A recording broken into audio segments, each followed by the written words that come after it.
To this date, we don't have what I have reported. They are not letting it come out. It's just major criminal activities within the FBI and the effort to cover it up. Okay, what data finally convinced you that 9/11 was not just by 19 hijackers?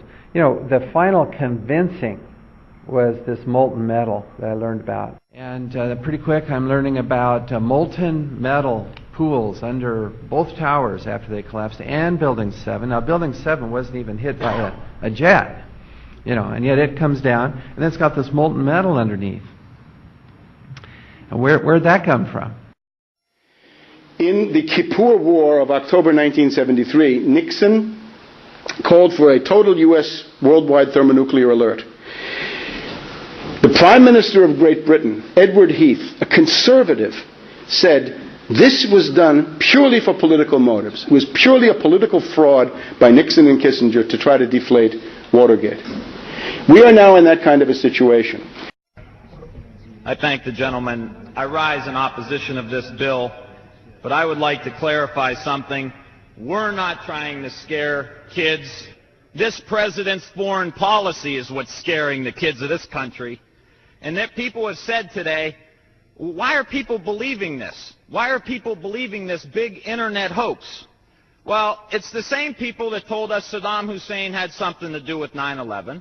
Same people that told us Saddam Hussein had weapons of mass destruction. Same people that told us we were going to be able to use the oil for reconstruction money. Same people that told us that we'd be greeted as liberators, not occupiers. Same people, same president that told us the Taliban is gone. Same president that tells us Iraq is going just great. Same president that tells us the economy is going just great. Same people that told us the tax cut was going to create millions of jobs. So please forgive us for not believing what you're saying. Please forgive the students of this country for not believing what you're saying.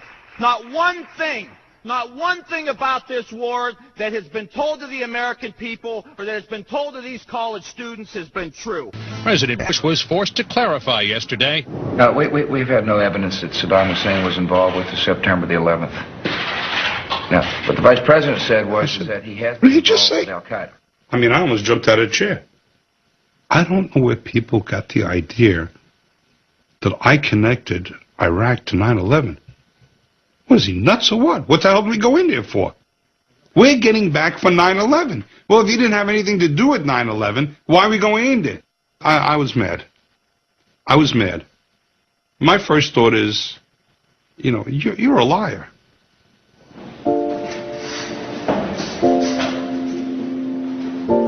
I'm from the old school. Certain people walk on water. And the President of the United States is one of them.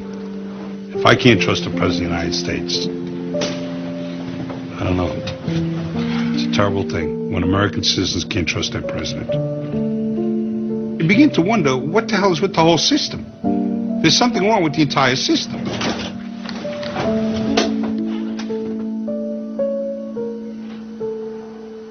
The government exploited my feelings of patriotism, of a deep desire for revenge for what happened to my son.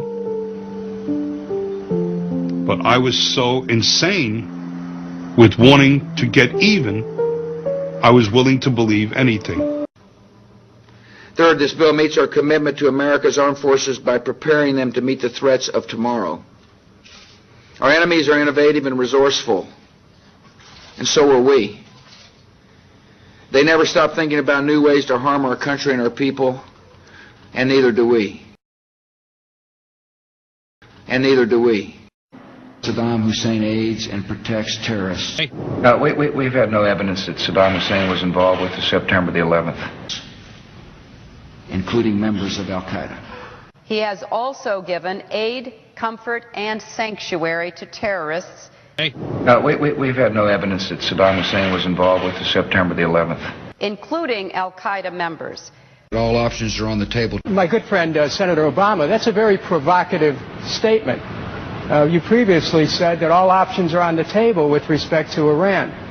And I think that it's important for people to reflect on the real meaning of that you're setting the stage for another war. You're setting the stage for another war. You're setting the stage for another war. Iran is a an adversary. Their pursuit of nuclear weapons poses a grave threat to us. You're setting the stage for another war. He's President Bush's ninth cousin once removed.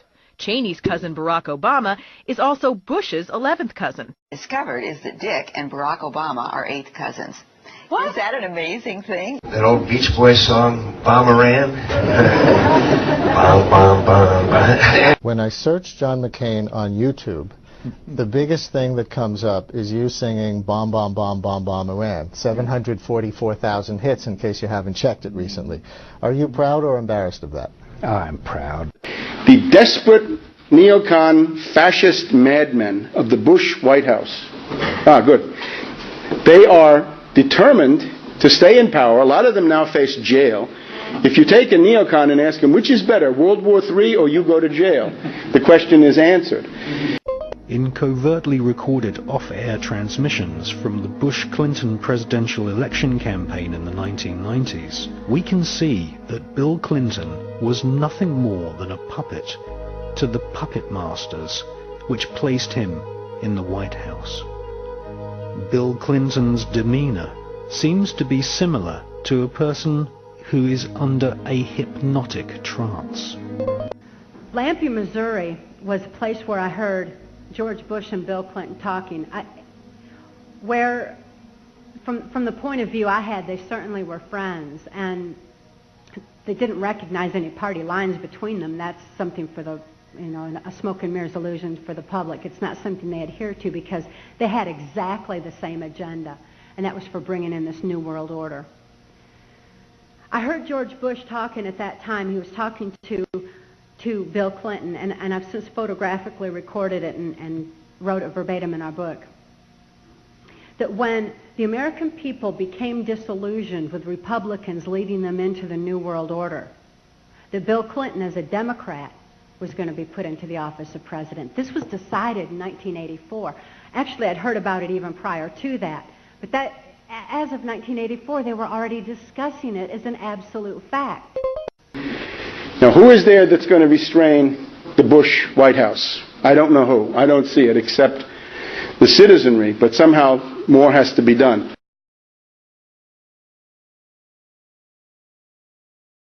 Here's World War III according to Samuel Huntington. This is where you're headed if you don't do something. And this is the goal. This is what they're fighting for. This is the Bernard Lewis plan for the Middle East. And what's left in the middle is a landlocked Iranistan. And they say, after we've bombed them with nuclear weapons, these movements will come to the fore and we'll win the war that way. It's absolute insanity. Absolute insanity. I mean, I hear people say, well, that would be from the metal of the planes. Well, that might work for the towers, possibly, but it sure doesn't work for Building 7. It's 300 plus feet away from the North Tower, and no plane hit it. So where does this molten metal come from? We have spies working within the FBI. They would do anything to ensure that this information did not become public. We're at a hotel in Arlington, Virginia. It shows the explosion that followed the crash of American Airlines Flight 77 into the Pentagon, but the video does not show the airplane. The video's existence was disclosed in 2002.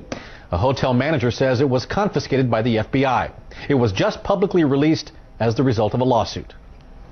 My focus has been exposing the criminal activities where money laundering, narcotic activities, and nuclear black market converge with terrorist activities. I mean, what happens when you hear scandals after scandals about the FBI? And that's what this whistleblower network is about.